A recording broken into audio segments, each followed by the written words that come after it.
and here.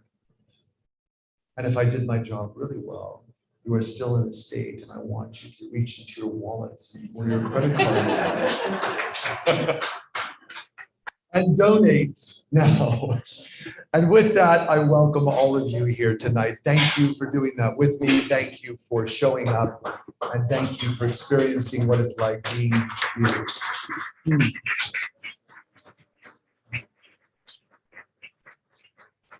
We have a magical night in store for you tonight. As I said, and welcome those of you online. The theme is abracadabra. Again, a magical incantation, which you probably know magicians to say, and we have an extraordinary magician here tonight. But as equally interesting is the origin of the word. And again, the origin of the word means as I speak, I create. Words follow thoughts, and thoughts create actions. Many years ago, a few friends here saw a village in dire need and said, we will help them. Much like many of you each year choose to say, I will make these lives better, and abracadabra we do. Many years ago, the women of Rwanda needed a safe place in the village to give birth to their babies and receive pre- and postnatal care. We said we will build the maternity clinic. Words lead to action, and now we've helped them give birth to over 150 children and have helped over 900 women with pre- and postnatal care. We did that. The fact that we did it is magic of the highest sort. In a sense, we're all magicians. Tonight we have a video from the field, a presentation from renowned ecologist, primatologist, author, and conservationist, Dr. Amy Vedder. Video messages from some of our well-known supporters, a lesson in mixology, and a bit of stage magic to entertain you. I think for me, a lot of magic is storytelling. And so I'd like to tell you just a quick story of my time with Kageno in Rwanda. When I volunteered in Rwanda, I spent time in the village for 3 weeks and in Kenya. And one of the visits I did was to a family, well, a mother and her children that lived about 2 miles away. We walked up the hill to visit the mother because her young son, who was 3 years old, had just lost his eye and they had to remove it. And we were visiting to see how he was doing. He was doing okay. And as I arrived there and sat there with the translator, I noticed her daughter, who was about 9 or 10 at the time. And her daughter, beautiful girl, had a shaved head and a lot of scarring all over her head. And I'd always been curious what had created the scarring. So I asked through the translator what had happened. And the mother explained, single mother again, no husband, he had died, that her daughter, when she was 4 or 5 years old, had been surrounded and captured by local chimpanzees. And in the melee of the fight, her skull had been ripped open in multiple places. And the mother had to carry her daughter with the head ripped open for 7 miles to the local hospital. Because at that time, Kageno had not been present and had not created a healthcare center. And as I listened to this story, I tried to imagine what it must be like for a mother to have to carry your child in that state. You know, we complain about a taxi ride or the cost of our healthcare or not having doctor services, but imagine carrying your child. And that year, or a couple years before that, Kageno had opened the hospital.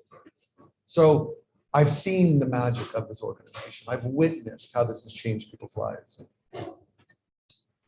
Throughout the evening, you will have many opportunities to give as I pop on to show you how. At any time, you can head to our African market.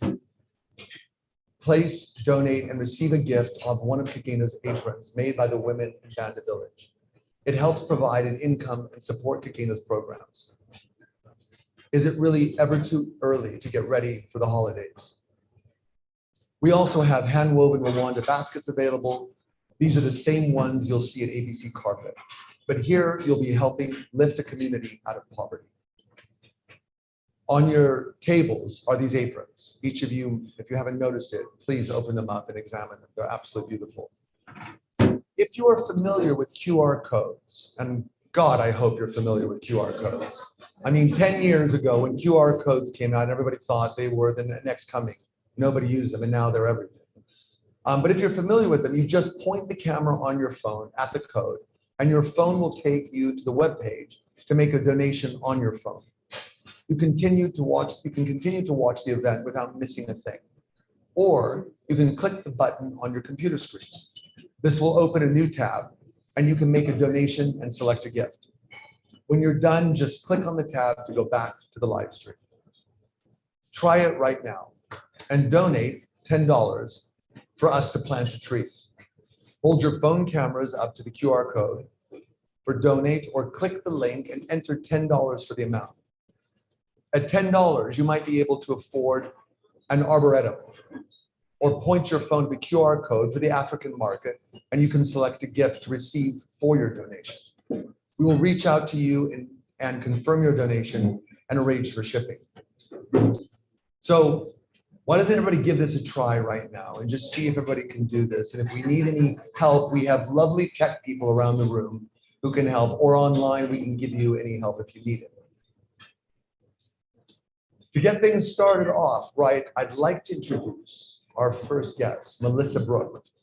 She is currently the in-house spirit whisperer at the Michelin Star Award-winning Musket Room. She creates personalized cocktails using unconventional influences, such as astrological signs. Oh my God, my favorite. Name etymology and manifesting intentions for inspiration. Why have I not had this cocktail before? Every herb, flower, and spice tells a story that Melissa showcases through her cocktails. She curates them. Let's give a warm welcome to Melissa. Thank you. Thank you, everyone. Oh my goodness. I'm so this evening. I can't quite express what it means to myself and my partner, a magician who we will manifest in a little while, to be a part of such a wonderful experience. For those of you who are here enjoying, please continue to enjoy your food and beverage as I do this cocktail tutorial. If you would like to also pay attention to me, that's great too.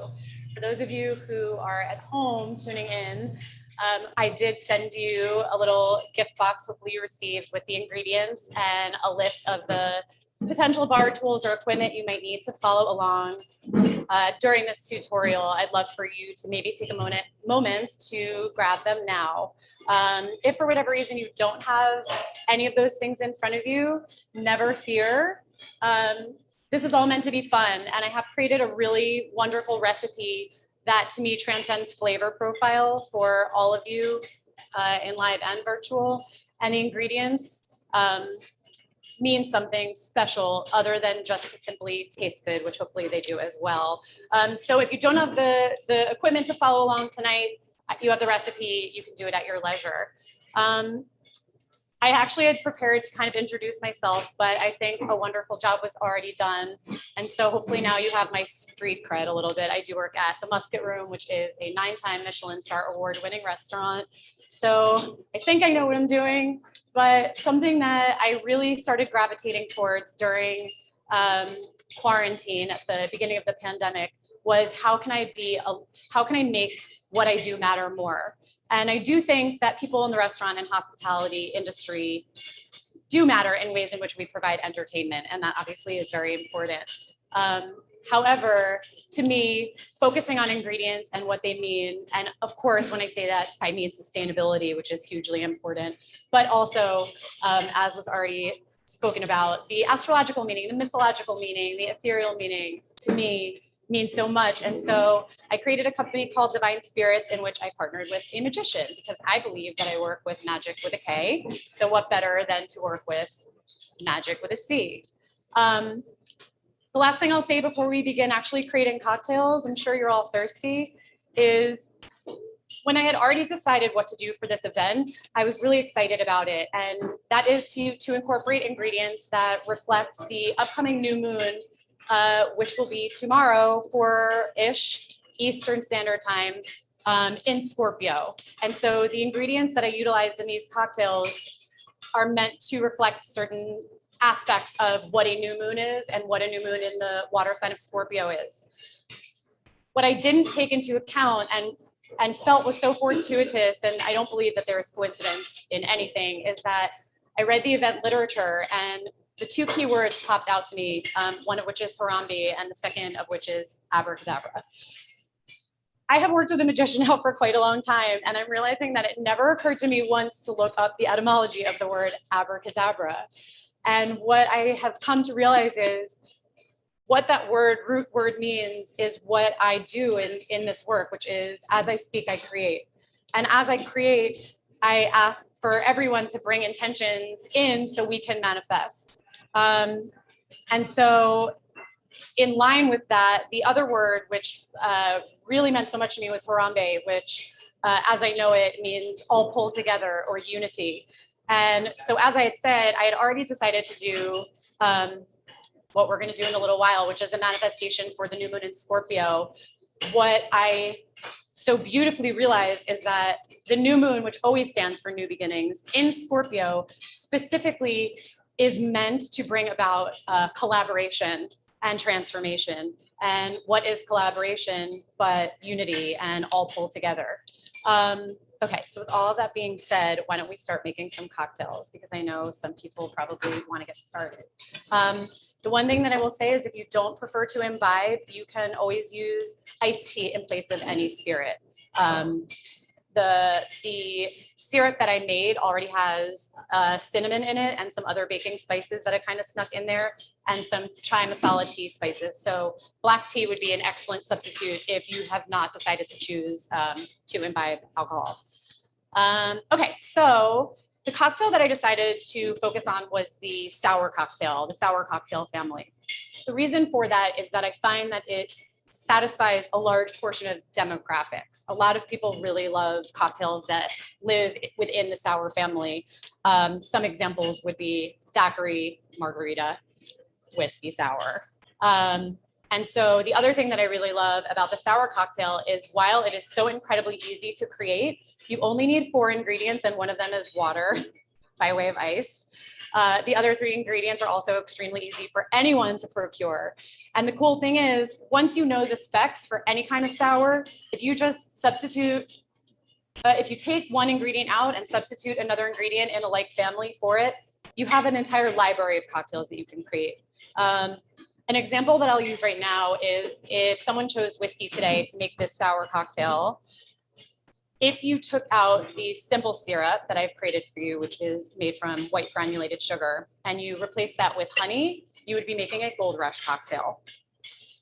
If you left that the way that it was and took out the whiskey, bourbon, or rye and added 2 different kinds of scotch and added ginger, you'd be making a penicillin. So it's such an easy cocktail for anyone to know how to just create one particular kind and kind of riff on that. And I think, as I said, you just have an entire Rolodex or library of different cocktails that you can create. I think that's really cool.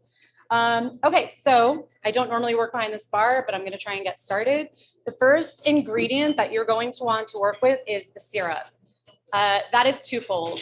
The first reason comes from an actual bartending point of view, which is that you always want to start with the least expensive ingredient in case you're nervous like I am and you knock everything over. You haven't wasted the most expensive ingredient.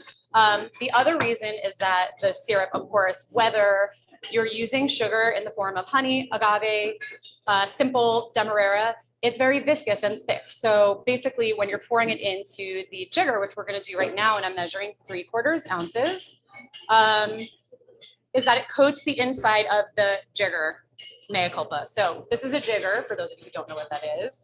That is the bartending tool that we use to measure cocktails. You can feel free to use any measuring tool that you have in your home. Likewise, if you don't have mixing tins, you can use a water bottle that fits ice. For a strainer, you can use a fork. What have you. Let's make this fun. Okay, so the second ingredient is going to be the fresh lemon juice that we will be using to create this sour cocktail. So again, just pouring that in after the simple syrup just rinses out the inside of the jigger. I kind of over poured there, but I actually like mine more tart, so I'm not so worried about that. But traditionally a sour would have equal parts, 3/4, 3/4. Some bartenders do 1 ounce, 1 ounce. And we're 50% of the way there. So the whiskey for me is the most important part. I have decided to work with bourbon. So that's going to be 2 ounces. So jiggers are, this is 1 ounce, this is 2 ounces. So I'm going to be using the 2 ounce side. You can use vodka, you can use rum, you can use Applejack. If you're a tequila drinker, that wasn't on my list, but I'm sure that would taste great too. This is the kind of cocktail that really can kind of, you can incorporate all different kinds of spirit and it's still going to taste absolutely delicious. And in fact, the baking spices that I used, a lot of them, you would have notes of that in a lot of spirits. A lot of spirits are aged in oak barrels. And so oak barrels typically, especially if they're not new, have a lot of baking spices that lend themselves to the flavor profile of the spirit. Okay, so finally, we add the ice. It's a very funky ice scoop we have here. This feels very alien-esque. And then we're just going to shake and we're going to pour it over ice, which I need a glass. Pardon me. Okay, cool. So I'm just gonna add some ice to the glass. So the reason why you shake a sour cocktail as opposed to stir it is that any cocktail that has more than spirit in it, you're going to shake because you really want to dilute and aerate the ingredients. If you are, for example, making a Manhattan, you're going to want to stir because that is very spirit forward. In fact, only spirits in there. So you're not looking to dilute the different ingredients. So in this case, we are going to shake. I'm going to shake for a couple seconds so that it's not overpowering my voice.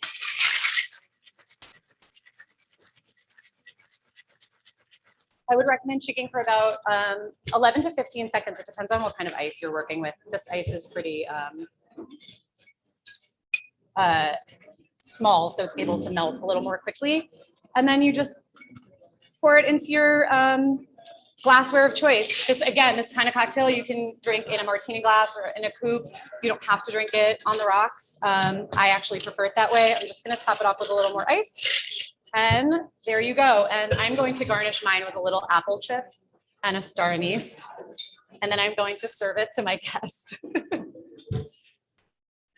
who really wanted it.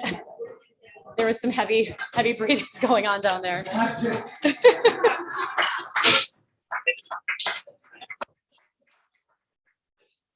If I may have a few more, do I have a few more minutes? Wonderful. Do you like that? It's delicious. Okay, good. Actually, we did have a nice conversation where this is, I think, the first alcoholic beverage you've had in quite a while. That's so right. I don't drink, but I'm drinking tonight. I feel because I'm feeling honored. magical.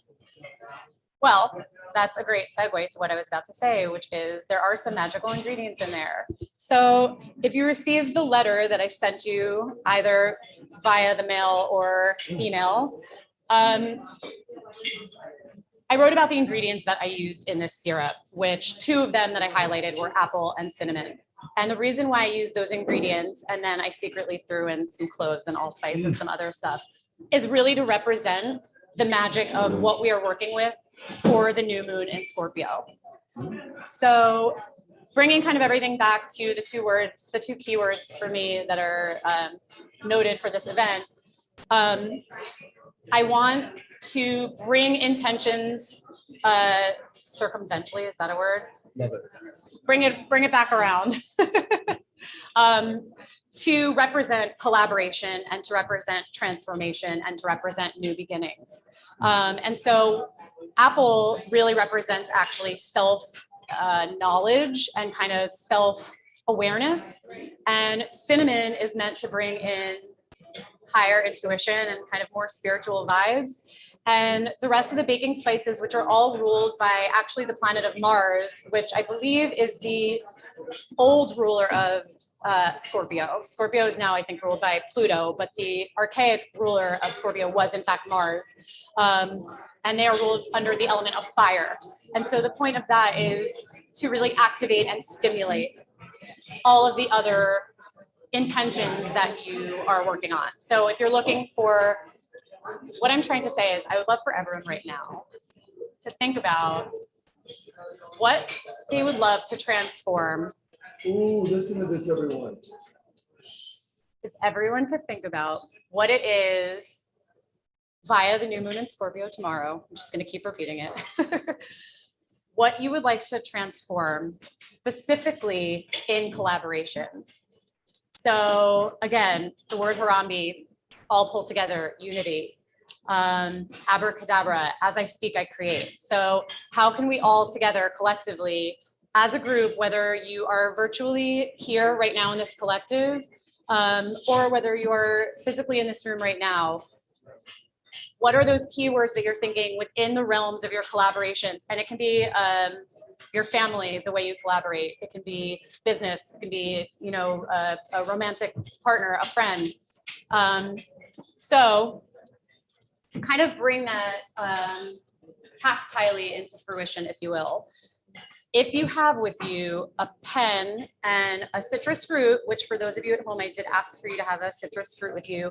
If not, a pen and paper is great, but we are going to light these on fire, so please be careful in your abodes. And I would love for you to write down, I would love for you to peel. I can actually do this again. You can peel a piece of the citrus fruit, and I'm sure you've seen bartenders do this before, but so what we're doing when we're lighting the citrus on fire is it's the oils that exist on the outside of the citrus fruit that we're expressing. I'm like never very good at this, but you'll get the drift. Yeah, so it kind of, the oils light a blaze. So what I would love for everyone to do is take a piece of citrus fruit and write on the inside of the pith, and don't put this in your cocktail, please, because you know you're using Sharpies and stuff.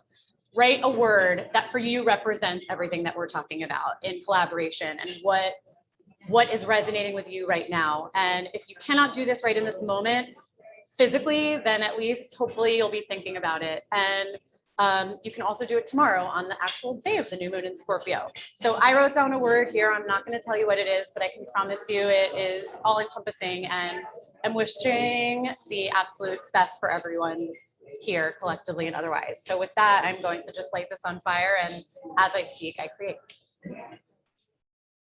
Cheers. Enjoy your cocktails. I guess I have to make another one for myself. Thank you. Melissa, thank you so much. Be around.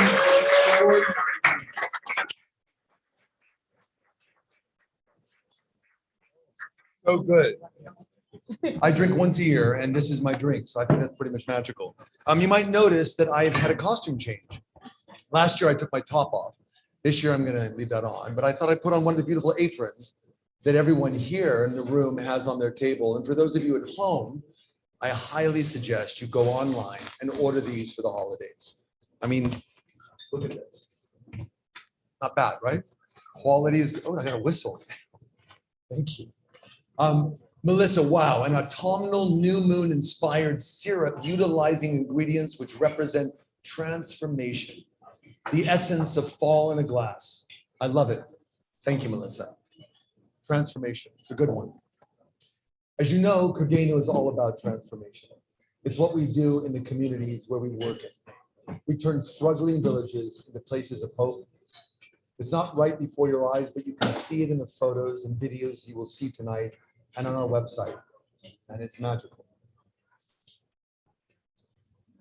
Before we move on, how about trying those QR codes out again, everyone? Pop over and sponsor a child in need for only $450 a year. I got to tell you, this is one of my favorite things that Kageno does. $450 a year helps pay for school fees, supplies, and medical care for a child.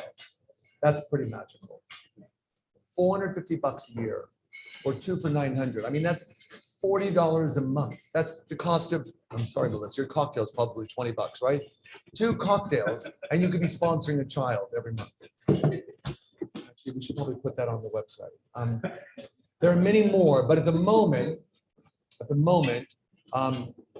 we have 350 at the most of these high-risk children enrolled in our nursery school. There are many more, but at the moment, 350 is the most we can care for on our tight budget. We really need your support to keep these kids healthy and thriving. We have an option to sponsor a child at $40 a month or sponsor half a child. Is there half a child? No. You're sponsoring a child. It's 40 bucks a month or it's $450 a year, okay?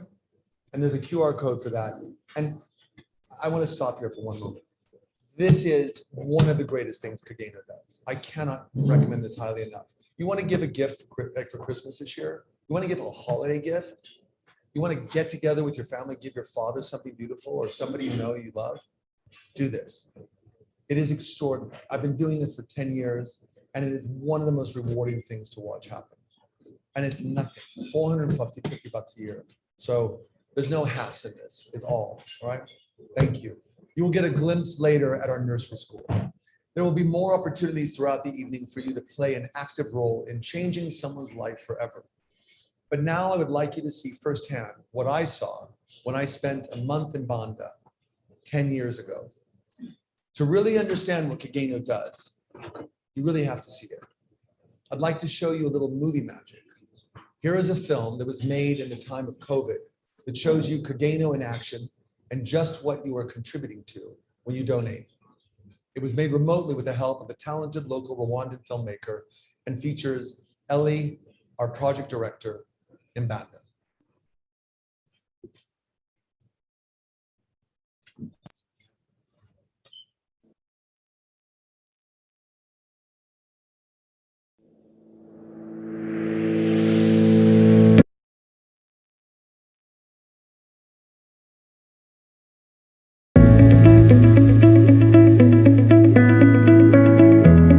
Welcome to Kageno, Rwanda.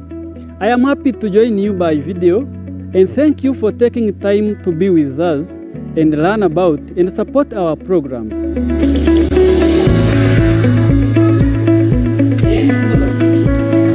I hope you will be impressed by what you see. To us, it is truly magic. We are still feeling the effect of COVID, but with your help, we continue to adapt and keep our community safe.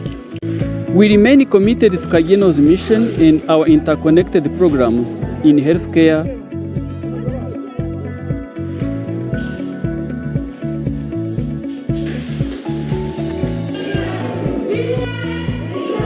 education,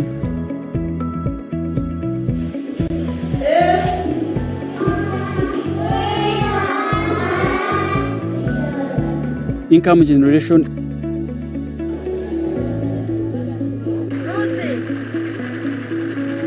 and conservation.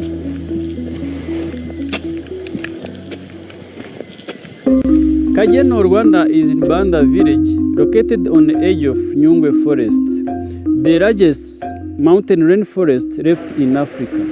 It is a delicate ecosystem that is home to 13 primate species, 85 mammal species, 275 bird species, and 38 reptile species. Many of these species can only be found in Nyungwe.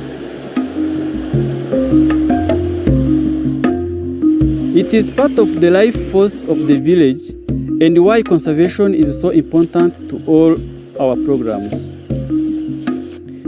It's why we make briquettes from waste wood and paper, why we build latrines,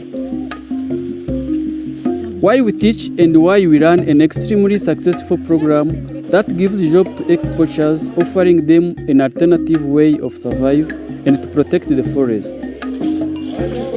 We don't just educate and feed poor children.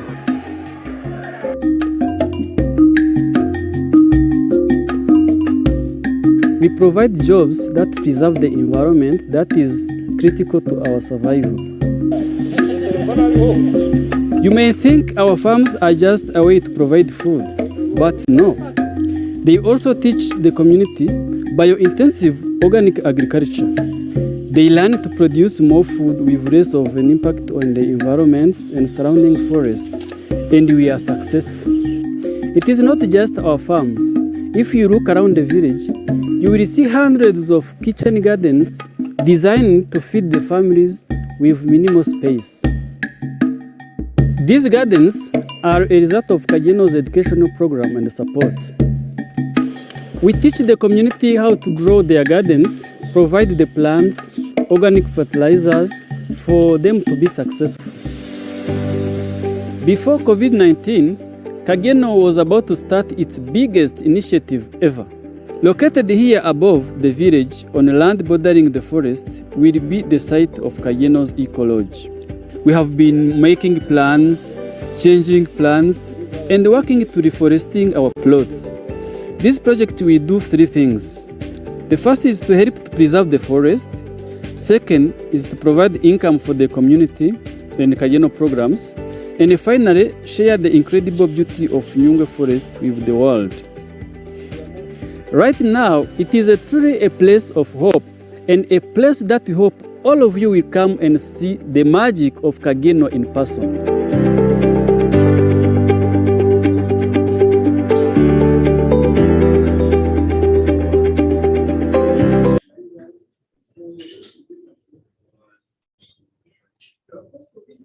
Well, I got to just see the magic of what I looked like on the TV screen with my shaking arm. So that's going to stop. And I put it into the other arm, so my broken hand won't be shaking. I'm Kevin. I'm a board member, and I even am still amazed by the work Kageno does. The education, healthcare, economic ventures, and conservation. We provide the people and the communities we serve with opportunities, and look at what they do with them. But if I were to name the magic ingredient in Kageno's work, it would be you, our supporters. If you can help us now by making a donation so we can continue to make magic happen, please do so. You know that during the height of the pandemic last year, thanks to your generosity, we were able to keep Kageno up and running and paying the salaries for all of our staff in Africa. Wow, that's incredible. I don't know if you can imagine what the loss of income would have meant to them. The results were amazing as we pivoted to deal with the pandemic and keep people healthy.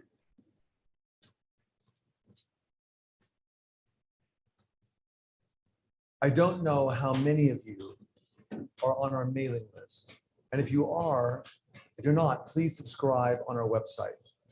But some of you got to see a special message from one of our longtime supporters, the incredible Oscar-winning actor and friend to Kageno, Robert De Niro. I'd like to take a moment to play it for you and let him introduce a project that has been in the work for 10 years and is going to create the most profound transformation in Banda Village to date.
Hi, I'm Robert De Niro, and I want to tell you about how Kageno has helped to transform Banda, a rural village in Rwanda, into a place of hope. A village where over 1,000 families are living better, healthier lives with access to food, education, and health care, all while working to preserve their environment. Kageno and Banda are about to take the next step and build an eco-lodge near Nyungwe Forest. The project will provide jobs to help the villagers, further enrich their lives, and provide tourists with the experience of a lifetime, all while preserving their culture and this critically important forest they call home. Help become a part of this project and help the people of Banda take the next step towards self-sufficiency. For more information, please check out the Kageno.org website and join the mailing list. Thank you.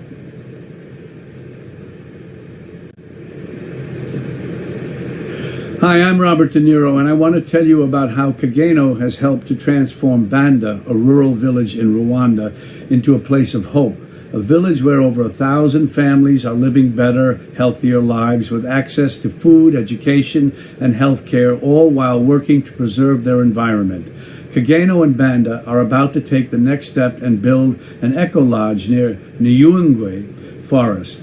The project will provide jobs to help the villagers, further enrich their lives, and provide tourists with the experience of a lifetime, all while preserving their culture and this critically important forest they call home. Help become a part of this project and help the people of Banda take the next step towards self-sufficiency. For more information, please check out the Kageno.org website and join the mailing list. Thank you. And welcome back.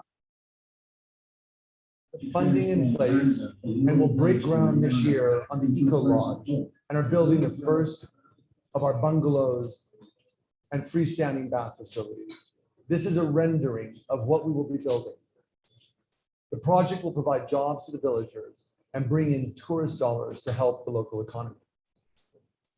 If you'd like to win a chance to visit the Eco Lodge project and stay in one of our new bungalows, we will be giving away a trip with the Kageno's team to visit the village. This trip will be sometime in 2022, 23. God, it's weird saying those numbers out loud. It's extraordinary. When the bungalows are completed, and you will join our team for one of our regularly scheduled visits. You will start in Kigali, the capital of Rwanda, and visit the Genocide Museum before driving to Kageno and Banda Village and stay in our new Eco Lodge. You will take the skywalk through the treetops of Nyungwe Forest and take a guided trek through the forest where you will see up close the incredible flora and fauna that makes this such a unique place. Finally, we will take you to see the Columbus monkeys. All in-country travel and meals will be covered by Kageno. It does not include airfare, but there are great deals out there for flights. A donation of $100 enters you to win a guided tour of Rwanda with one of our board members, which is me, by the way. Just go to the donation page now by holding your phone's camera up to the QR code. Remember, we went through this before, so everyone's practiced, or clicking on the donation button. Use the $100 button to enter. The winner will be announced on our website and contacted in email by Friday of this week. Good luck to everyone. I hope everybody got that. For $100, you could win a trip to Rwanda without airfare, with me guiding you around, hanging out with monkeys, looking at flora and fauna, visiting a genocide museum. I know that sounds grim, but it's kind of amazing. I'm telling you, this, I've done this whole trip. It's extraordinary, and I'm really happy to come along with you. By the way, if you'd like to visit Kageno Banda, we can help put a trip together for you and your friends. It's an incredible experience. You'll want to share with people you care about. Gorillas are not included. Frank can add them if the money raised is high enough. Frank, how do you have access to gorillas? That's the magic. There's abracadabra. I'm going to tell you all, if you've not been to see the gorillas, it is one of the greatest experiences I've ever had in my life. And I've jumped out of planes and done a lot of weird things, motorcycle accidents, all of it. The gorillas, by far, are extraordinary. Nyungwe Forest, as you just heard, is home to more than 200 species of trees and a diversity of birds and wildlife, including the endangered eastern chimpanzee. It is a vital water source, accounting for 50% of Rwanda's power via hydroelectricity and a key generator of tourism revenue. One of the keys to its preservation is creating new jobs for the people who lie in and around the rainforest. In addition to our Eco Lodge, Kageno works with WCS to hire ex-poachers to help deliver the food for our feeding program. This provides them an alternative to poaching, and by next year, we will be turning poachers into tour guides. Wow, that's magic.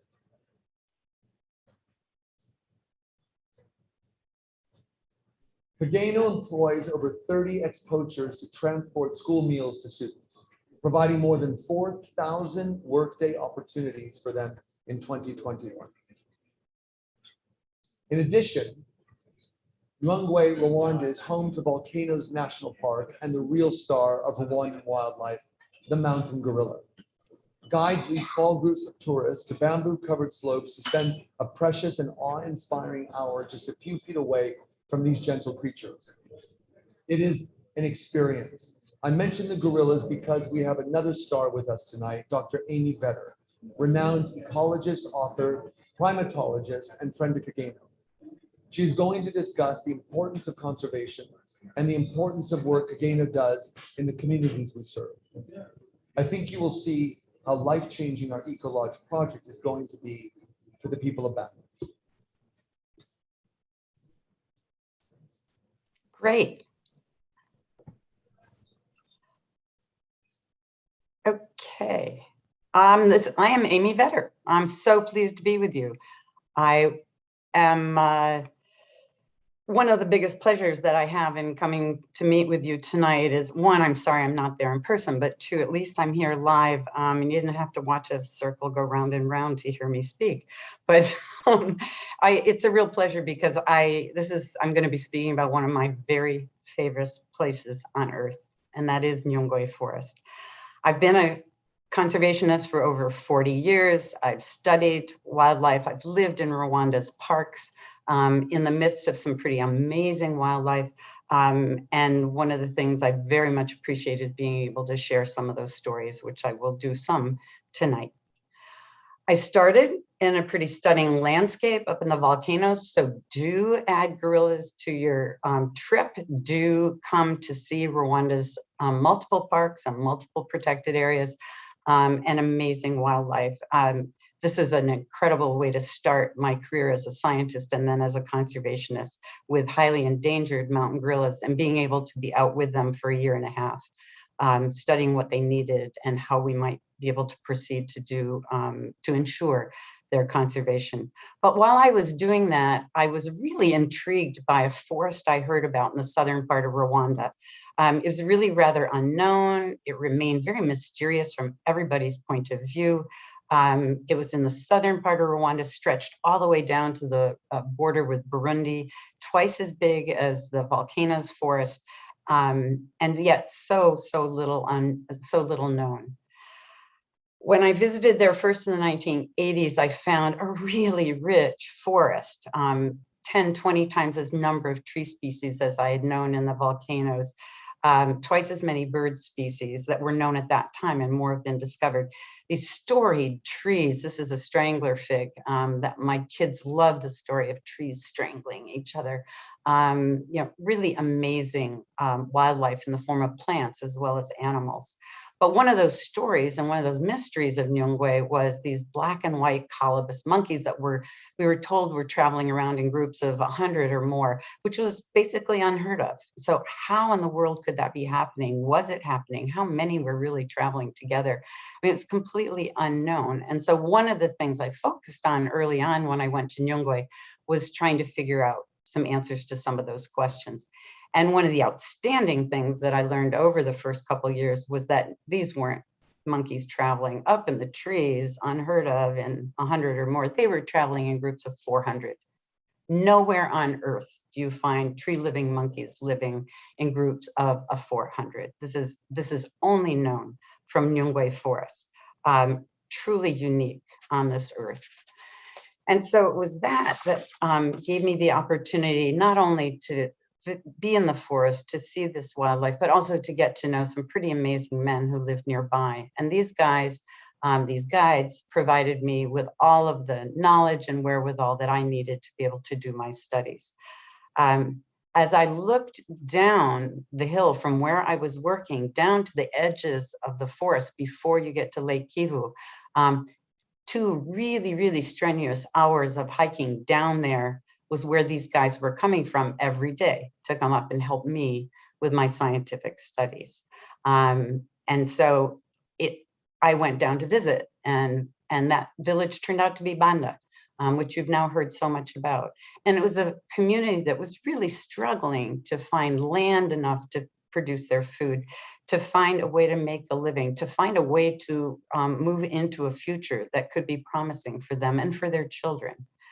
Banda is located, as you see here, the darker green is the forest of Nyungwe and then down into Burundi, with this crazy red outlined border of the forest, and everything outside of that is agricultural land. Banda was in this area we used to call the bite. And it was as if some huge creature had come and taken a bite out of the northwestern part of Nyungwe forest.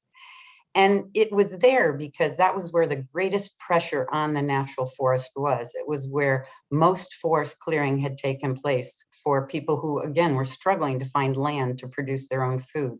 It was where fire had taken place. It was where mining was taking place. The pressures on the forest were there the greatest, and that's why the forest had receded there. But it also was a place that was tremendously challenging for the people who lived at that border in Banda and its neighboring villages. They were so remote from any other larger towns and cities. They had no workable roads. You'd have to bounce over really terrible roads for hours at a stretch to get to Banda. And they were some of the poorest people in the whole country in that village. And yet these were where the people who were so important to me and who became such good friends of mine were living and would come from every day. Well, a lot of time has passed, decades since I've started those studies, and a lot of things have been learned, a lot of things have changed. We now know that Nyungwe, as you've heard, is one of the most species-rich forests in all of Africa. It's the largest lower montane forest left in Africa. And of all these special forests in East Central Africa, it has the highest species diversity. It has an amazing diversity of life in that forest. And a number, as Ailey said, a number of these species are only found in Nyungwe. There's one tree species that is only found in Nyungwe on this earth. It's truly remarkable. Since that time, not only have we understood more and learned more, but Nyungwe has become a national park. And that has been due to the work of a really tremendous hero of mine, Michel Masozera, a Rwandan who convinced his own government that this should be a national park. And with that national park creation, the forest is much better protected, it's better managed, but also it's turned towards the opportunities of tourism. It's a remarkably beautiful forest with waterfalls, with giant tree ferns, as well as its remarkable wildlife. And one of the intents of tourism was to raise enough money to manage the park, but also to benefit communities around. So in the 80s, 90s, conservation really had turned to a model of it's not just to look inside a forest and do what is necessary to protect a forest and look down from the forest at people outside, but to begin to look up. And this is a view from Banda, to look up at the forest and say, what's the perspective of people as they look at their own forest and what is in their interests? People from villages like Banda should have the strongest ties to the forest. They should have the best benefits from the forest. They should be the most engaged in forests and forest conservation. And a national park and a national government can only do so much. And about 15 years ago, we got a call from Frank Andolino, and Frank was deeply committed to conservation. And so it was great to talk with a kindred soul, but he also understood the context of conservation. Unless you had healthy, thriving communities around a conservation area, there really couldn't be hope for either. He saw the really important interlinkages between people at the edge and a natural forest. And we said, Frank, go check out Banda. You know, we have some friends there, see what you think. And Frank did. And in Banda, he found a village that was, as I said, very remote, among the poorest in the nation.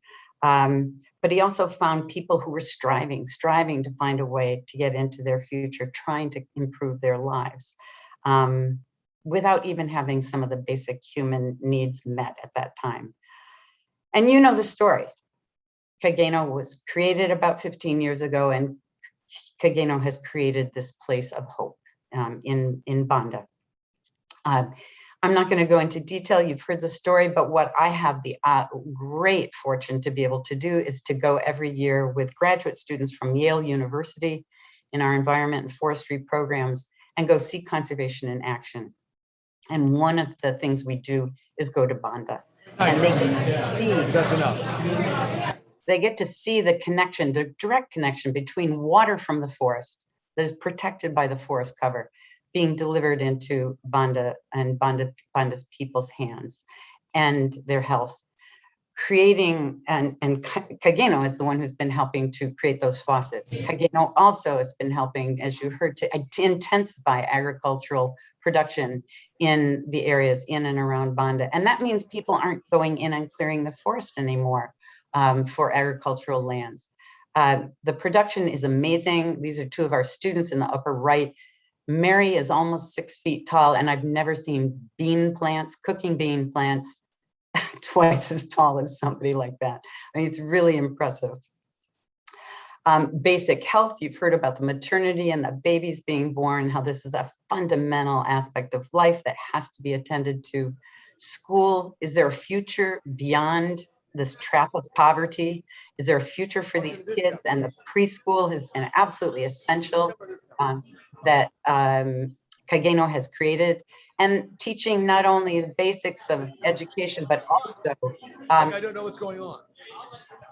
forest awareness and letting people, kids have fun as well, learning about the forest and pretending they have backups. Spreading this to other areas with, as you heard, exposures taking to other schools. And then finally, alternatives for jobs for people in their crafts, in their sewing, in being able to gain a cow. Do buy those baskets, do buy those aprons. My husband looks great in one. I brought him one a year or so ago. And then finally, one of the more recent applications has been reforestation. You know, getting people to be able to grow new trees on their own land. News called again. This foresting around the ecolodge, foresting on their within their own cropping systems. So there's fuel for them, they're fruits for the people. It also brings in birds from the forest and expands conservation areas. And that allows for even this very small wonders like this chameleon to be part of people's lives, including our lives. This is one of the Yale students. And that brings me to my last point, the hearty, hearty applause I give to Kageno for the next steps to be taken. Ecotourism. Nyungwe Park is now really well positioned, as we've seen with our Yale groups, for tourists to come. They have great local guides. This is Claver Ntoyinkima, and he actually was born in Banda, and he's the best birder in the country these days. Outstanding wildlife for people to visit. The Mayebe chimps and other primates are in hiking distance from Banda, and Banda would be the best place to take off to see some of these animals. There are amenities in the forest that didn't used to exist, a sky walk, a canopy walk that brings in people, especially Rwandans. And now, before COVID, there were about 15,000 people visiting the forest. This year, that makes this very timely, a road that had become impassable between the major tourist reception center and Banda is being made operational. So this year, for the first time in many, there will be an operational road to bring people right down to Banda to be able to stay and be welcomed. But there's a shortage of lodging. So this is the time in Banda to build an eco lodge. This is the time for tourism to begin to fulfill some of those promises Ailey talked about, sustaining the forest and protecting it, bringing value to it, but also sustaining people of Banda and its environs, and to share the wonders, the mystery, the magic of Nyungwe with people from all across the world. Banda is a great site for this, but Banda is also more than a site, and tourism is more than a forest. What Banda offers in addition is a warm, genuine welcome that I have been able to feel every year when I go with our students. We meet people, we see them in their rural lives, we see their challenges and the pressures on them, as well as the successes that they're beginning to gain. This has been a really powerful experience for me, and especially for the grad students that go with me. And each year they come back and talk about Banda as that one of their most moving experiences in the whole trip. So this is the view looking up, as I said. This is where there is tremendous opportunity for both the conservation of nature and a future, the lives of people in Banda and the area around. These are futures that are very, very importantly interlinked, and where a promising future can be shaped for both. You can be part of that. You are part of that. You're here with Kageno tonight. I look forward to my next visit to Kageno's Lodge when it is built. I encourage you to come visit Nyungwe, Rwanda, and the Kageno Lodge. But tonight, I also urge you to help make all this possible. Help build the lodge, help people be able to raise their standards of living in Banda, and help make it possible for more and more people to come and sustain those lives by being able to come and visit that lodge. Make that possible. Help us tonight. Thank you.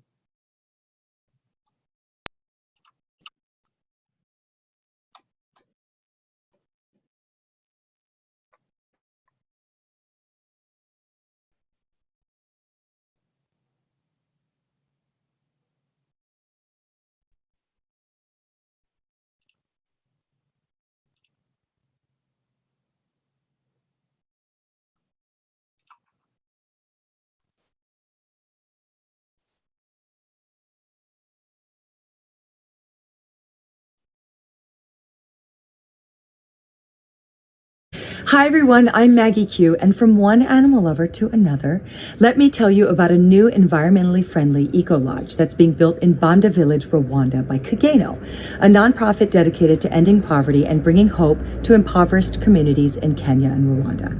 When it's finished, tourists from all over the world will be able to come and track chimpanzees, experience world-class bird watching, and hike the pristine trails of Nwenge Forest and experience the local culture firsthand. It's not only a once-in-a-lifetime experience, but you will also be helping the families by creating new jobs and financial opportunity. I think they call that a win-win. This is one of my favorite places on earth, and I'm definitely going back with a group of my friends. But you too can be a part of this exciting conservation and income-generating project by visiting kageno.org and joining our mailing list. Thank you so much.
We'll get that trip. But if we can get the whole room to do it, that'd be great.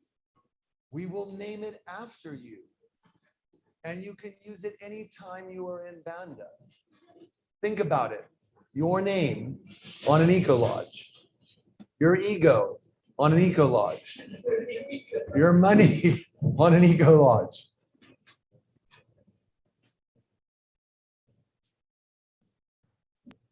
So I want you to consider, do any of your friends or associates have a second home in Rwanda? And if they don't, this is a chance to do so.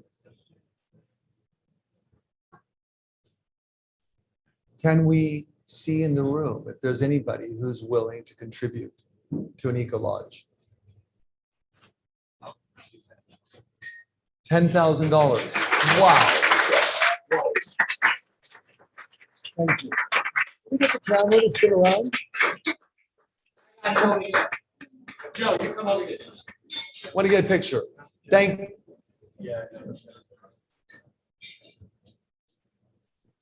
you. $10,000 from a table. Well, let's see, a fifth of your name will be on the eco lodge. That's okay. There's your initials, your initials. Thank you. Thank you. Is there anyone who will match that offer in this room? Can we get another $10,000? But the cameraman doesn't count. We got to move beyond that. Is there anyone else in here who will offer another $10,000? No. Well, Frank has just informed me that a little magic has happened. And we've had an anonymous donor. Am I right in getting this right? Yes. Who just donated a full $55,000.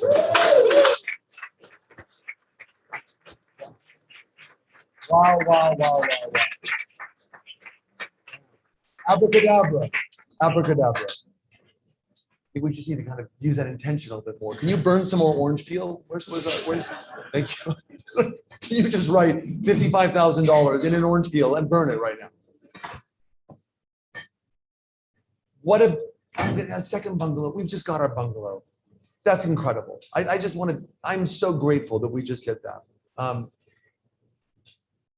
Remember, you can use the QR codes. I'm going to go back to the QR codes because I've just been informed that our online community is using the QR codes, which I'm really impressed by. That means you guys understood what I was telling you to do and continue to make donations using the QR codes.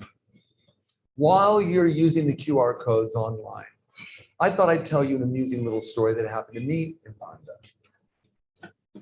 I was staying, it was my third village I was living in. I was spending time in Africa. And I thought I'd kind of gotten used to, you know, all the variety of insects, you know, the absence of flushing toilets, the absence of running water, the absence of electricity. And in a weird way, there's a freedom of not having all those things. Although I got to tell you, I did miss a flushing toilet. And I was staying in Rwanda for about 3.5 weeks.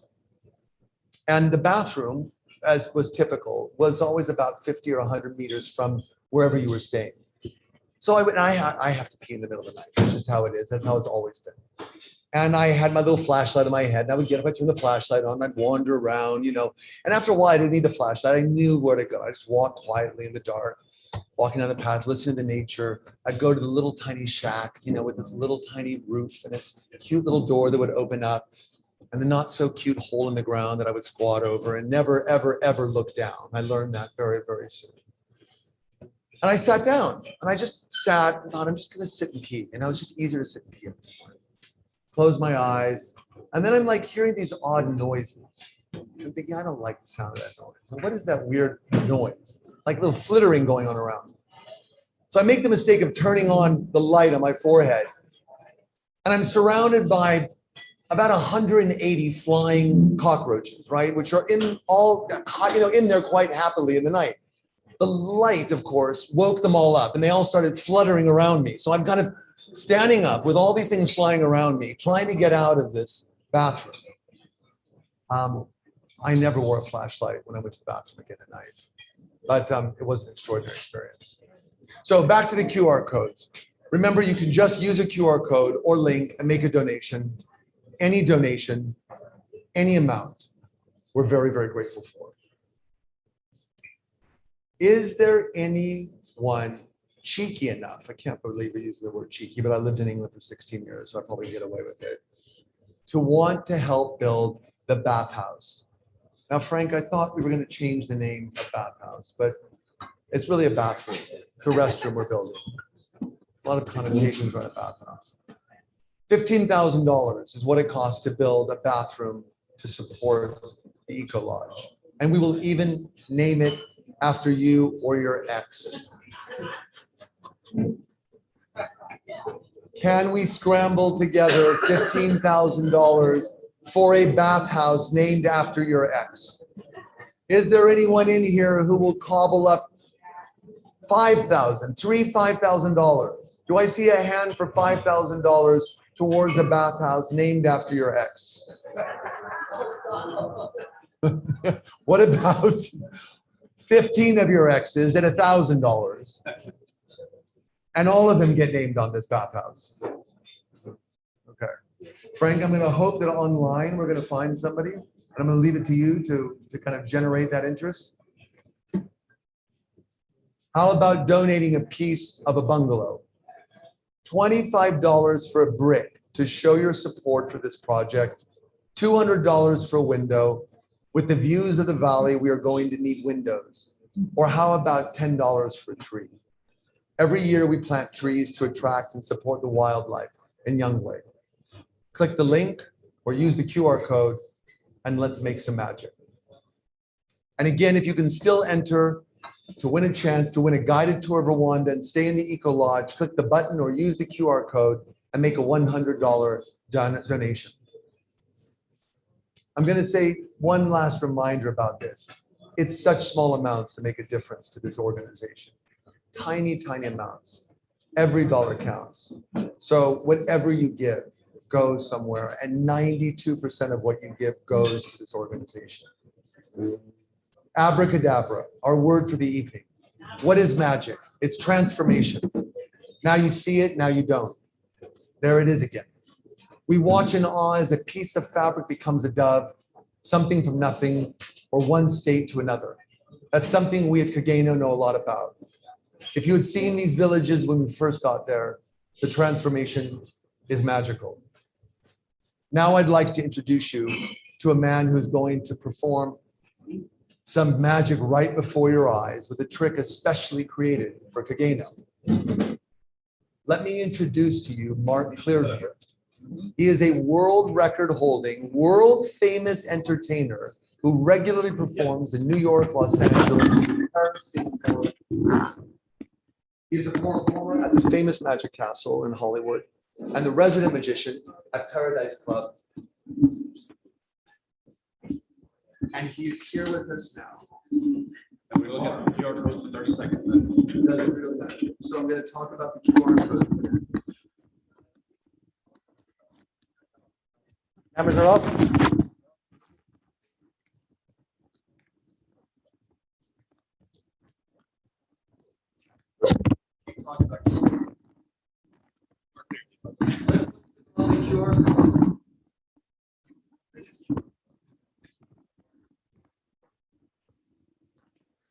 The market QR code. They should buy something. This is the market QR code. Right. So this is the market QR code.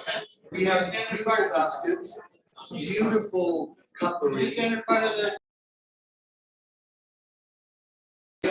All of Check 1 2. them. Test 1 2. Testing 1 2 3. Check. If you have one, Do we talking like this? There are Closer? gorgeous baskets Here? that will be shipped This is okay. anywhere you want to in the United States.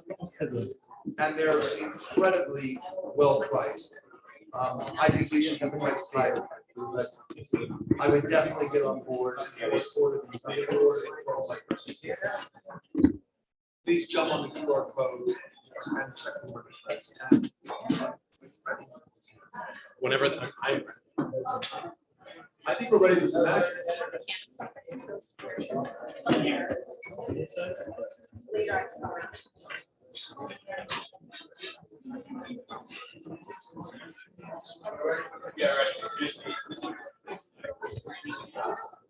And now, the real magic of our evening is about to happen. Please welcome to the stage our resident magician, our mystical man, Mark Clearview. Yeah, that's me. Thank you. Yeah, you got the idea. You got it. That's right. I think we can do a little bit better than that, only because I need the affirmation. So let's do it again. Big round of applause for me. Hi. A little bit about me. My name is Mark Clearview. It's my pleasure to be here today as part of Divine Spirits with Melissa Brooke. All the cocktails that you're tasting are designed by her. So big round of applause for Melissa.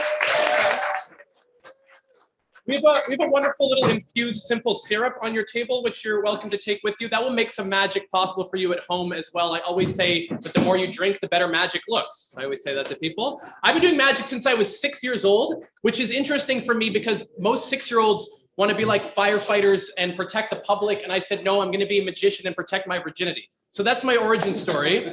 That's how I got here. You're probably wondering if this show is going to be any good. I'm wondering if you're going to be any good. So I do a thing right off the bat for everybody. If you can put your hands out in front of you, just like this, everyone in this room and everybody at home also. Hi, how are you?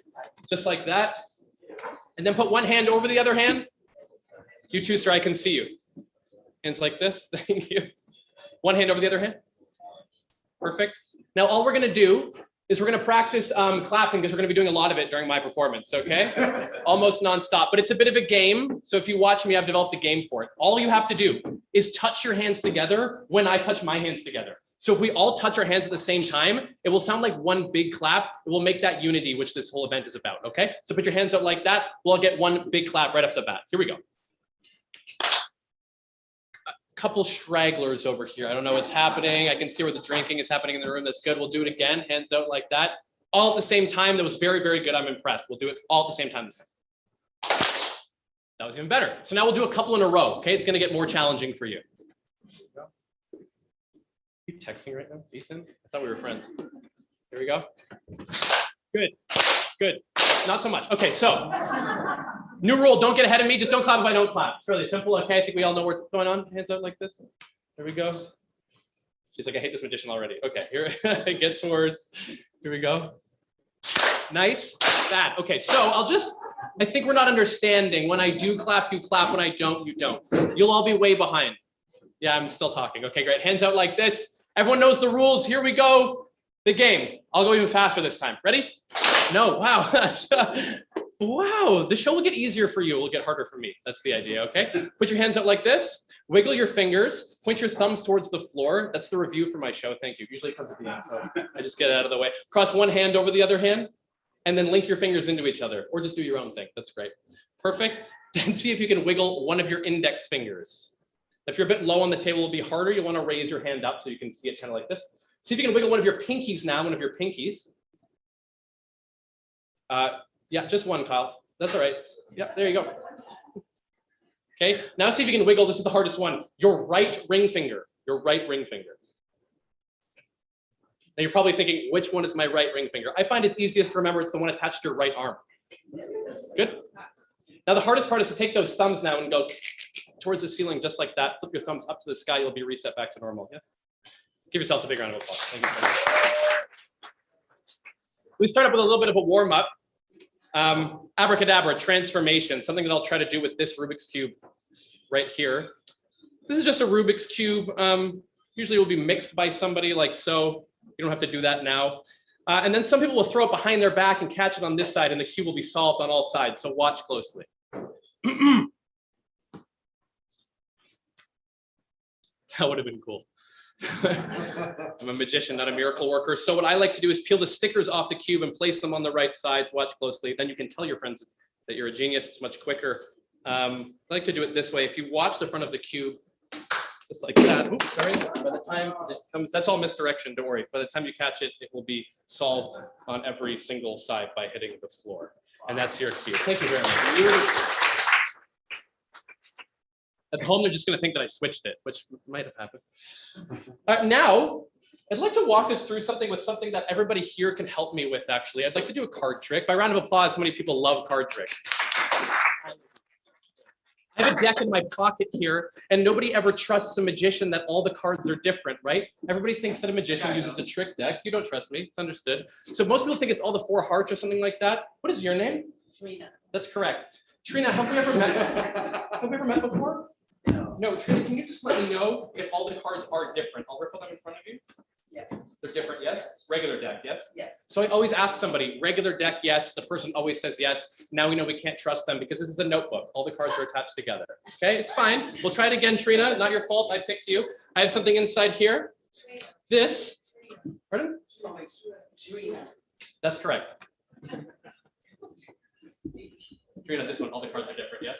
Yes. Regular deck, yes? Yes. Trina says yes again. It's also attached together. See what I mean? So it's hard to know when a deck is real or not. The jokes get worse, the magic gets better, okay? This is a regular deck of playing cards. These ones are not attached together.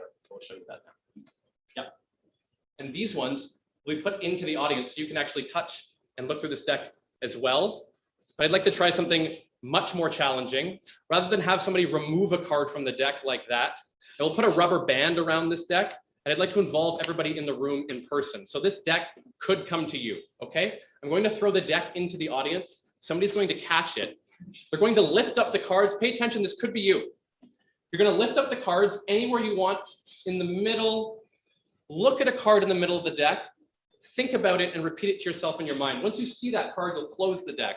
Once you close the packet, it will be impossible for me to know which card you are thinking of because it will only exist in your brain.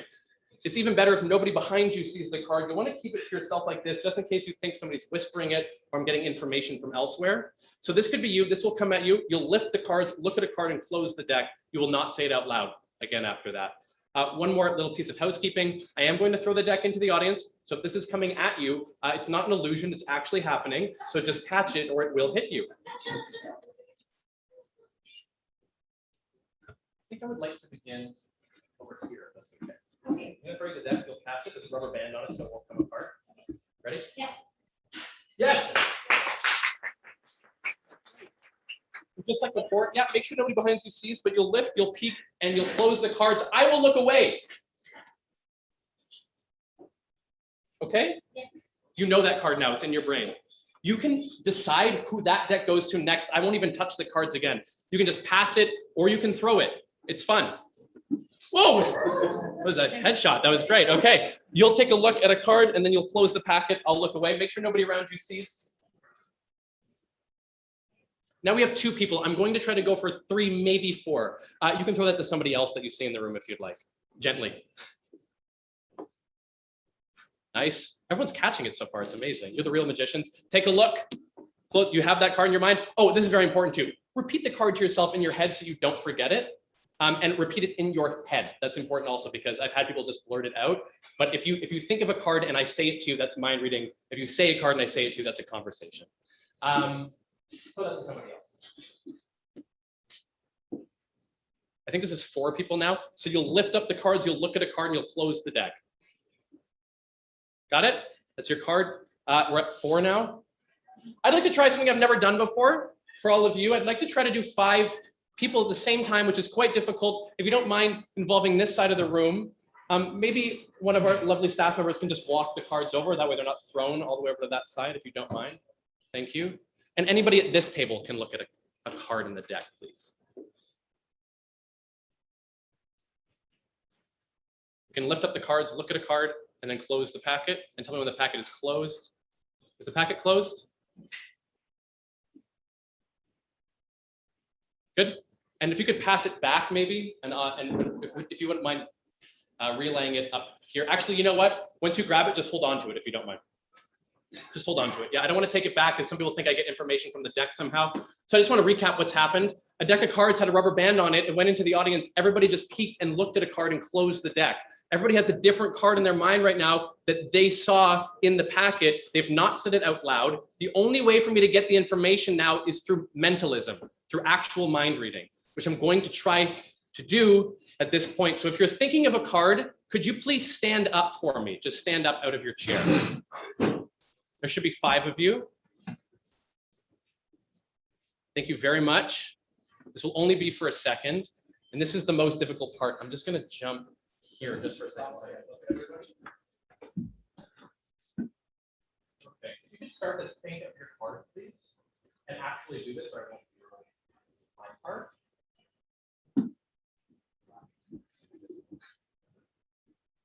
Okay. I'm going to get back over here. If you wouldn't mind all closing your eyes for just a second and listen to my instructions very clearly. So don't start walking around, you might bump into somebody. Close your eyes, thank you. And think about the card as an image and listen to my instructions. I'm about to name 5 playing cards. If I say the name of your card, do not react.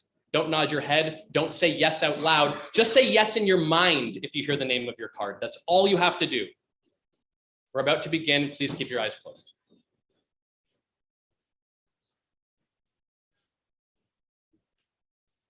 Four spades. 3 of hearts. Your eyes closed. 9 of clubs. 10 of diamonds, Queen of clubs. If you heard the name of your card, would you please sit down now?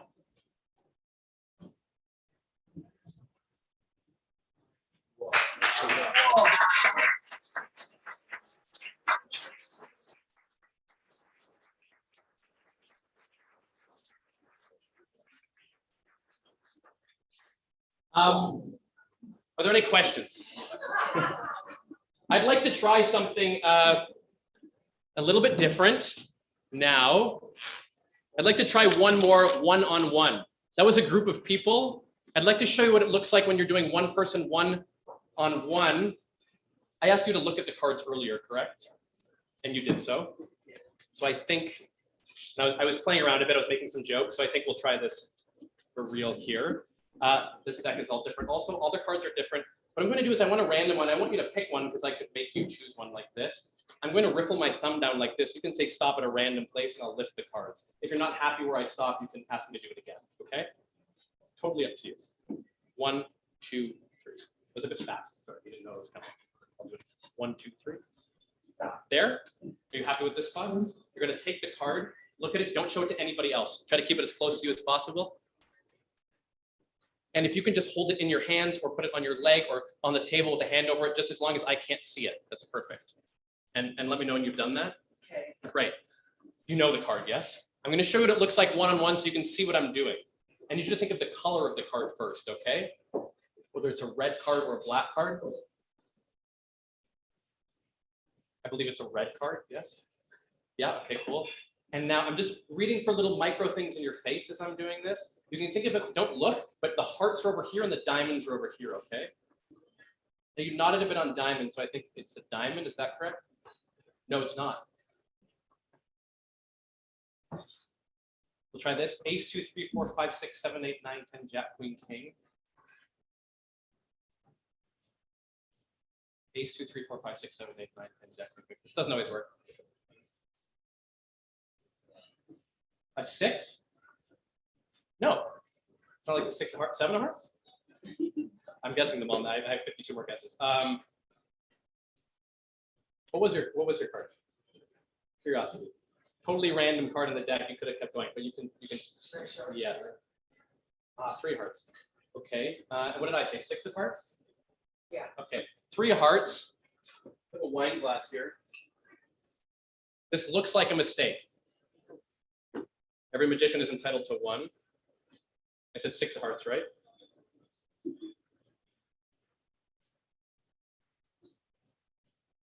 That would have been cool. This is a mistake. Okay, we're gonna. Wait, I had my fingers crossed. Magic would happen. Total mistake. Sometimes this doesn't work out. I'm gonna leave it here so we all know that I made a mistake with you. But I will move on to something that you can all try on your tables with you. There are 4 red playing cards. If you would pick those up and put them in your hands. At home, you can follow along with this as well. We've sent you 4 flashcards, 4 things that you can write on. I'm going to be using playing cards. Everyone here will be using playing cards as well. You will also have a pen on your table. At home, you will have some sort of writing utensil. Once you have your 4 playing cards, I want you to again think about maybe earlier when Melissa was talking about manifesting something and bringing it into your life as an intention. I would like you to get more specific about that. So I would like you to write down specific things on these cards. It might say house or community or abundance or love, but you'll write down 1 word on each card that's different. So 4 different words on each card, anywhere that you want that you can read it and is legible. Please do that now. I'm going to do it for myself as well. And I'll need some people out there to yell out, actually everyone in this audience here. I'm trying to manifest a new pet in my life, but I want a very exotic type of animal in my life. So if everybody can yell out an exotic type of animal, like an exotic mammal, an exotic bird, an exotic fish, if I could get some suggestions from the audience here in person. Gorilla? Well, those are good. Sloth.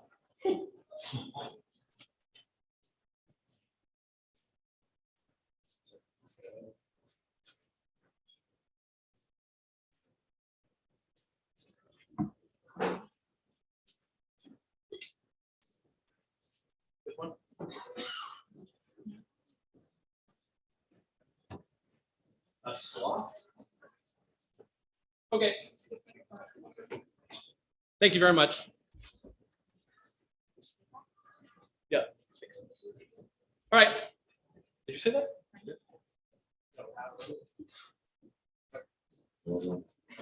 Okay, hopefully everybody's done that on your cards now. If you haven't, you can finish that up now. Here are the suggestions I've gotten from the room. Anteater. What does that say? What does it say? I think sloth. Peacock. Gorilla. Would you mind shuffling these for me so they're in order that I do not know? Just keep them face down and shuffle them. I don't want to know the order of these animals, and you're not going to know the order of your own cards in a second. I'll walk you through exactly what to do in your hands at the table. The magic is going to work in your hands if you follow along with this, so please do. I'll take that. Okay. I'm not going to look at them again. Here's what you'll do if you have your 4 playing cards. Everyone here watch me closely. I'm going to be adjusting a bit for the camera as well. You'll take your 4 cards face down in your hand like this. 4 cards face down in a fan. Like that. I'm showing you up in my hands, but they'll be down. You'll be seeing the backs of the cards like that. I'll just show everyone in the room. You'll be seeing the back of the cards like that. I want you to then square them up so they're all together in a packet. Don't watch the monitor. It's many seconds behind, so you'll miss out. Squared up is like this. So they're in a little dealer's grip like you're going to deal them. And they're in your hands like that. Like this. Okay? And then you can even put them in your fingertips like that. And I want you to start mixing and shuffling them any way you want in your fingertips until you do not know the order of your cards. You don't know which intention is where. Keep in mind, all the cards are different and in your hands. So keep doing that. And I will give you instructions as well. It's imperative that you follow along with me for this to work, okay? I wanted to bring us together with the online community as well, all of you, so we can all do a trick together. And this will work out for you at home as well, so please follow along. So you'll just have shuffled the cards. You can do an overhand shuffle like this if you'd like. You can keep mixing them like that. But as long as you don't know the order, I'm satisfied that my cards are now in an order that I don't know. They've also been shuffled by somebody in the audience, my own. Okay, here's the first step for all of you watching. Turn your cards horizontally. So you're looking at them in your hands like this. You're looking at them in your hands like this. And you will, as evenly as you can, down the center of the cards, rip them in half. Like this, for everyone at home. And you'll have this, everyone in the room, you'll have this. You'll be divided like that. Stay in this position, okay? You have a choice now. The choice is yours. You can put the left pieces on top of the right pieces in your hand, or you can put the right pieces on top of the left, but you'll put them on top in either way you want, and you'll make a new little packet of cards like that. You'll have a new little packet of cards like this. Remember, you're looking down at them. People might need some help, it's okay. But you have a new little packet of 8 pieces. That's magic when you divide 4 and a half or multiply. All right, now, first step. Watch me closely, we'll be doing this for the entire thing. First step, everyone here, do it with me. Take one piece off the top. Make sure you're only getting one piece. They tend to stick together. One piece off the top and move it to the bottom of the packet. Just in case you knew what the top piece was. You'll take it from the top, you'll put it to the bottom. Hopefully everyone did that at home as well. Now, if you mastered that part, you're gonna love this part. You're going to take 2 pieces off the top. Make sure you're only getting 2. And move those to the bottom. Good. Now this next part's a little bit different. I want you to fan out your cards into a little fan. People at home like this. People in the room like this. Fan them out like that. What you're going to do is you're going to take 3 pieces off the top and shove them into the middle of the fan. So they'll go from the top into the middle of the fan. They can go together or separately, but they'll go from the top to the middle, and you'll push them in like that. So you've just shuffled the cards from the top to the middle, and then you'll close up your packet again. So it looks like this. Your packet now looks like this. You're back to kind of where you started. At this point, after that shuffle and the moving, you should have no idea what card is on top right now. Whatever piece is on top, do not look at it, but take it from the top and put it somewhere special where you will not lose it. So you can sit on it, you can put it in a pocket. And I'm going to put mine in my back pocket. Don't let me forget that, Melissa. I definitely will put it in my back pocket. Okay. And don't look at it. That's your secret piece. As you put that away, I want you to think about something that you might be manifesting, something on one of your cards. It doesn't matter what it is, but just think about that. Think about one of your manifestations. Coming back to our pieces here, it's going to get even more fun. I want you to spread them out into a fan again. And the choice is yours now. You get to make a choice. You can take one piece from the top and shove it into the middle, or you can take two pieces from the top and shove them into the middle. I'll take two from the top and put them in the middle.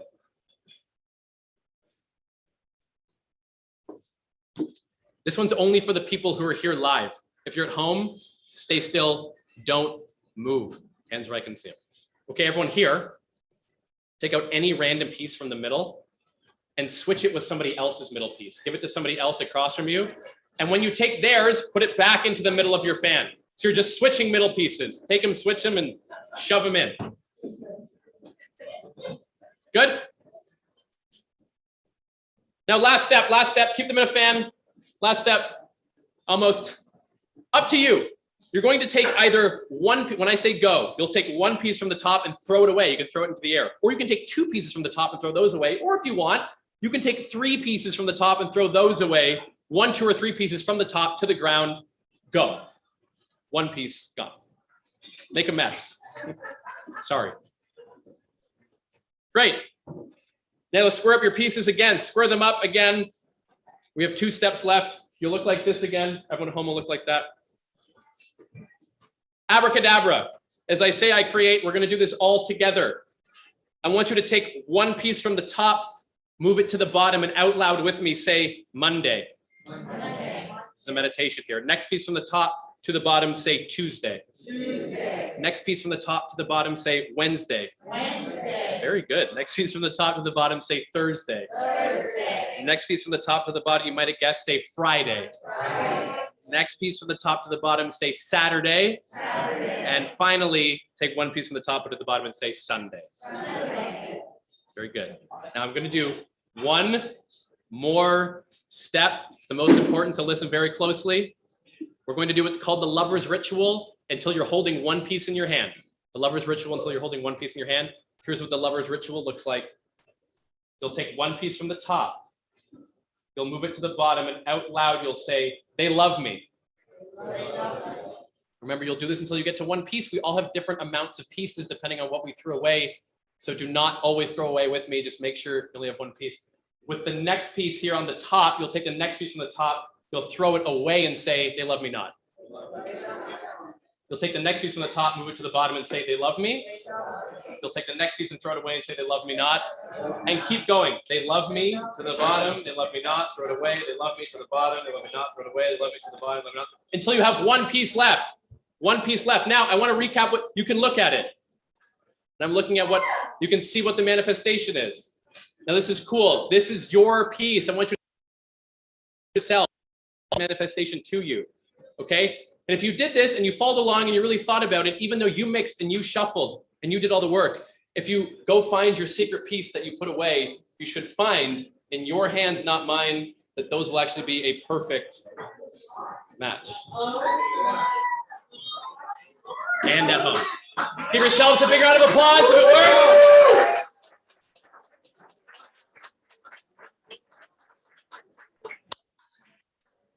That's what your manifestation is.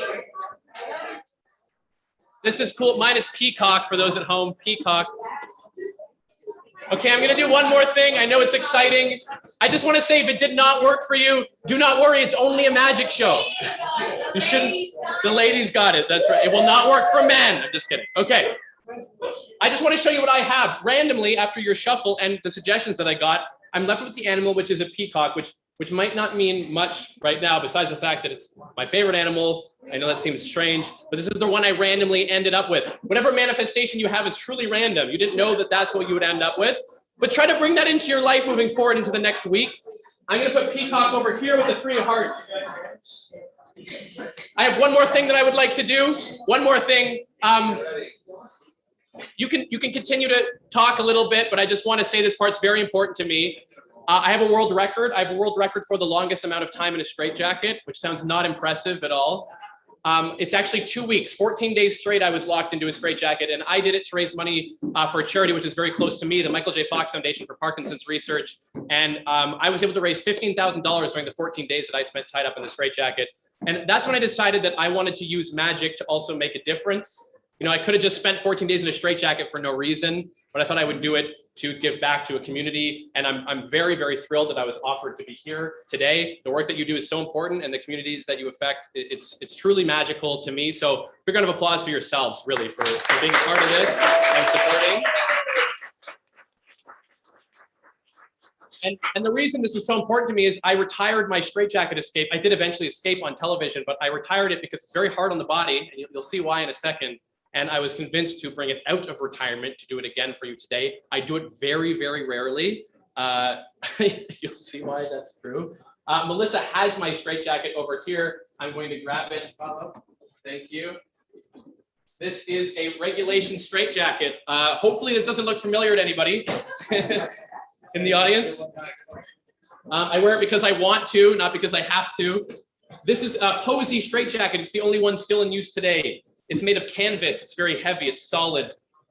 It has friction buckles, which means the more that you struggle in this jacket, the tighter it becomes on your body. It has 6 buckles in total, 4 along the back to make it impossible to take off from the front. 1 through the legs called the crotch strap, which happens to be my least favorite, to let you know you can't take it off over your head, and then an arm strap so you can't use your hands at all. It's supposed to be impossible to get out of. I'm going to make a little bit of room here, and I'm going to invite 2 people to come up and tie me into the straitjacket who we did not arrange anything with beforehand, but I know it's. I'm definitely I know Kevin said, oh my goodness, I didn't have to choose you, you just came up on your own volition. You don't get to choose. Kevin, We right? chose you. Thank you. Get Wait, in here. what's your name? Buy me dinner for. What's your name? Naila. Naila? Yes. Naila, pleasure to meet Nice you. to meet you. Nice to meet you. Who goes by that name? Let's get the jacket on. We'll put it on. I need to teach them how it goes on before. You're way too eager. I'm very nervous already. Honey, I'm scared. What do you mean you're trained? We already know how to Do what you want at home. This is mine. Okay, here's how it does up. Watch closely, please. This is how it does up. You'll do it together. There's 4 buckles along the back, which you'll do up first. You'll take the strap from the right side, and you'll come over to the left. You'll open up the buckle like that. That's the mouth. You'll come in from underneath. The way the metal's angled, it looked like it might be top, but you'll come in underneath, and you'll go in between the teeth and the rest of the buckle. Some people get it stuck in between the back here, which wouldn't do anything. It would just pop right out. So you'll do it there. So you see the teeth running into the strap. You'll pull it this way to tighten it, and then you'll come back and put it through there. You can put it through there like you would on a belt, but it's not necessary. It won't do anything. Once that happens, this buckle won't move. It has teeth which go in one direction. So if anything comes through it again, it won't let it back out. So friction buckles, anything comes through, it won't come back out. It will become tighter on me. You got it? 1, 2, 3, 4. This is the most important part. on the crotch strap. Yes. You guys can argue over who's going to do that one up. Okay. Rock, paper, scissors, flip a coin. The crotch strap buckle is the one on the opposite side of the straitjacket, facing the opposite direction. Okay. This one has to go over top of this one you've done up. This is the only part you have to remember. Once you do up all 4 back buckles, the crotch strap might be tucked underneath. Pop it over top so you can see it. Crotch strap goes through. Last strap is the arm strap. So it does look like all the others. I'll cross my arms in front of me. This will come to the back. It does look like all the others. Okay. 6 buckles in total. Please open the straitjacket for me. I'm going to escape from my suit jacket. Much easier. Thank you very much. You're so kind before you're about to tie me up in this. Don, we have time. Should I be frightened? Yeah. Call someone. I need help. Yeah, it's all for a good cause. And don't go easy on me until you get to the crotch strap. Then go easy on me. And you can, yeah. Maybe you'll want to work on the second. Yeah. You're not going easy on me. I can tell already. I know. So anxious, so excited. Try to make it hard for me to get out. I need to, show these people what I got.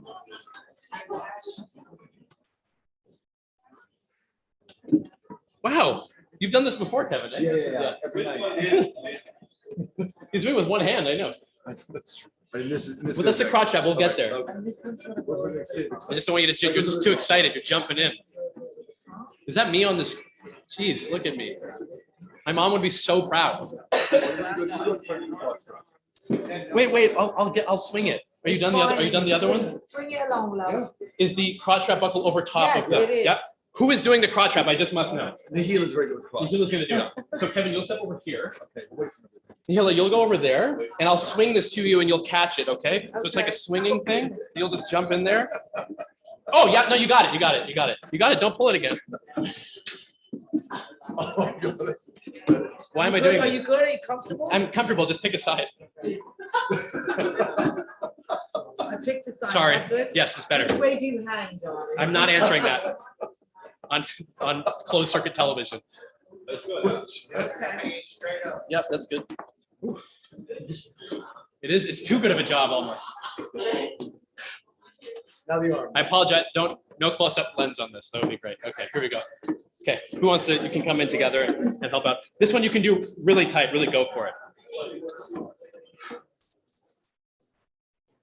That song should be queued up now. Thank you. I'll let you know when. Yeah, go for it. Better than that, Kevin. Come on. Wait, I'm just started. I was working on the Rubik's Cube. Come on. Hot strap. Pull it. Yeah. Well, if you pull it the other way, it will tighten. You see what I'm saying? Yeah. There he is. Heel, I need your help. My hands pulling there. Not pulling. We're doing it together. Thank you. Ooh. Okay. Are you done? Yes. Big round of applause for our 2 volunteers for tying me up. Okay.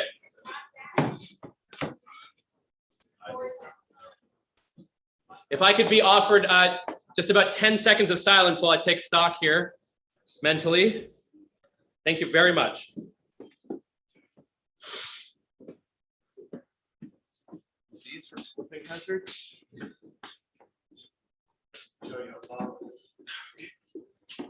Okay. We put the Kageno apron on you to kind of make it an I honor. can't escape from both of them. I can really escape from this. I'll wear it when I get out. So the challenge. Remember, this is made to be impossible to get out of. I don't have the use of my hands. I need to undo a couple of straps. I'm going to play a piece of music. I will attempt to escape from the straitjacket before the end of the song. I appreciate you watching this. If my straitjacket hits the floor before the song is over, you can erupt into thunderous applause, and at which point I will collapse. So if I could have my mood music, please, Andrew. Thank you.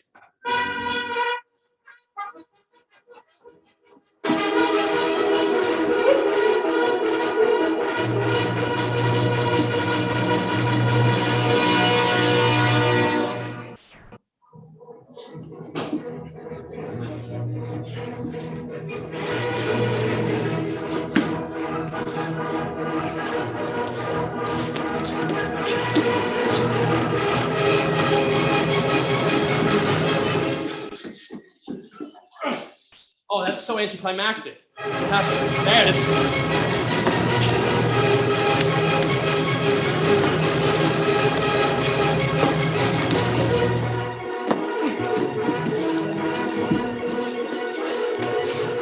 Oh, it's tight. Where's Nahila? She left? Okay, thank you for the crotch wrap. It's really good.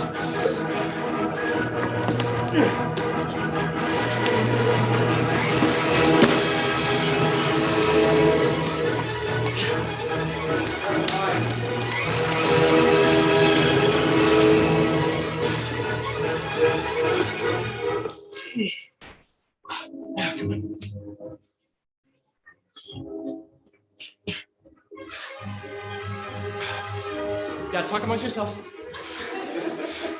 Nothing going on up here. Yes.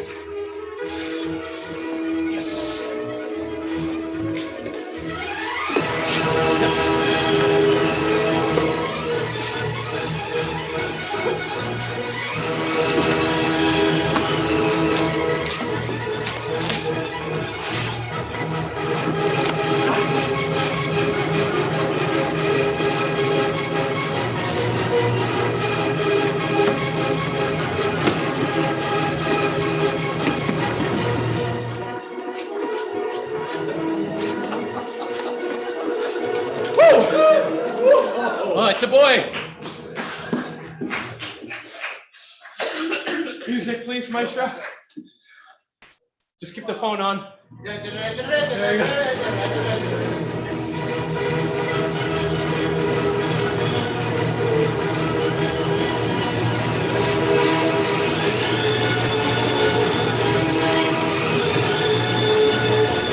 I'll do it this way.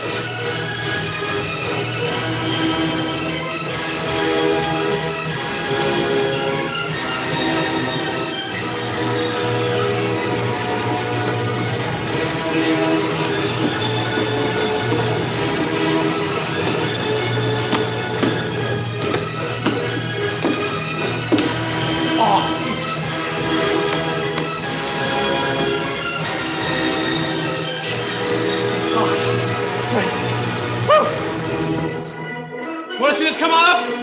Yeah! Here we go.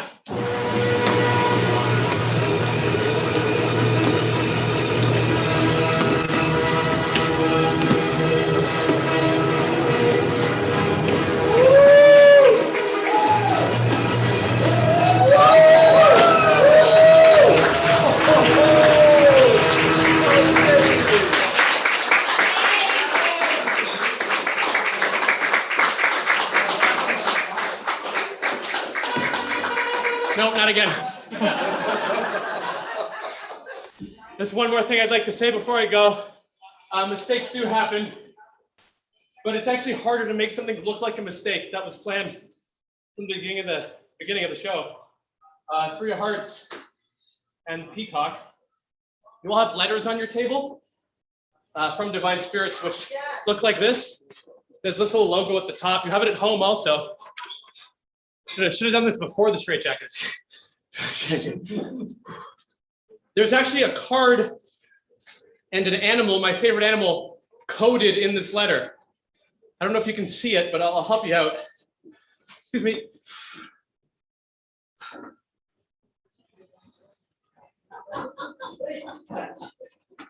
I want you to look for the word 3. The word 3. Actually, I think it's the number 3 in here. Where is it? What's the next word on the diagonal? It should be red before it, right? Red, 3. The next thing on the diagonal is heart. See that? The red 3 of hearts. It's in the 3rd paragraph, 3rd line down. It says the red. Underneath that, it says 3. And underneath that, it says heart. Red, 3, heart. That is amazing. The 3 of hearts, which you chose. Thank you very much. Yeah, you can clap.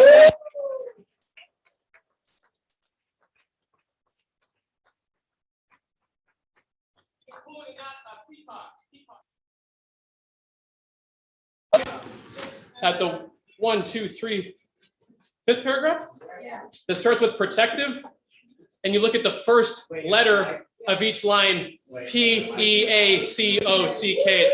It spells peacock right there. Thank you very much. You can clap for that also.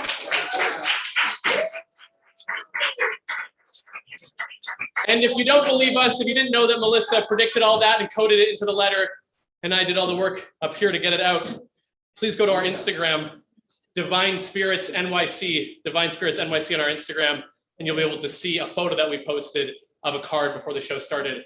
We wrote out the name of an animal. In the edits, not to say that I do all the hard work up here. That's not even true. Melissa does all the hard work before the show. So big round of applause for Melissa also.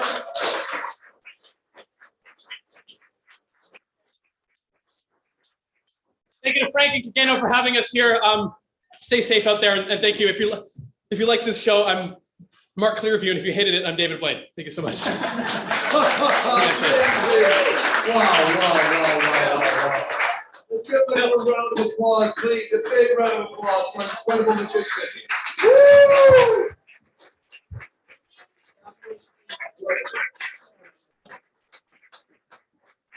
I'd like to ask how he does it. Maybe we can get a large enough donation. Mark will teach you a few of his tricks. I know we have more than a few magic fans with us tonight. Kageno's magic is a bit different. It's all about transformation, and nothing illustrates transformation better than the kids. They change all the time.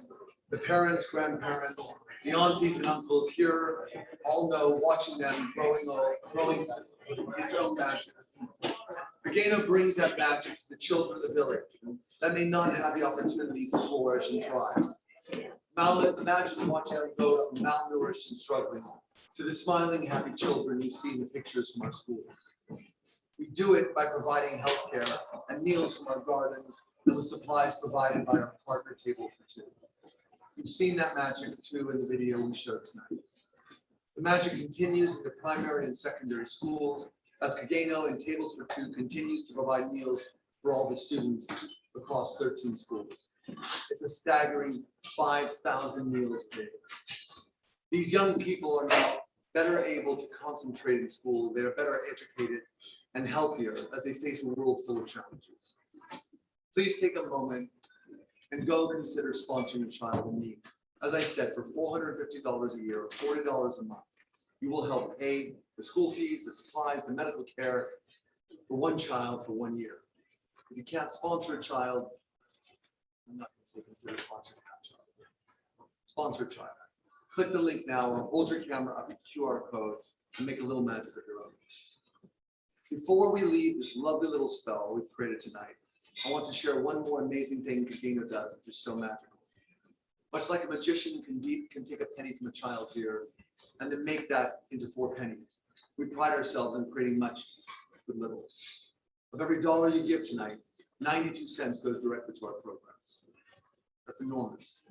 Unheard of with most nonprofits, which are around 45 cents to the dollar, excuse me. Our amazing volunteers and understanding of our village's economics makes this possible. Some of our microloans are as little as $100. $100, well placed, changes the direction of a family's life forever.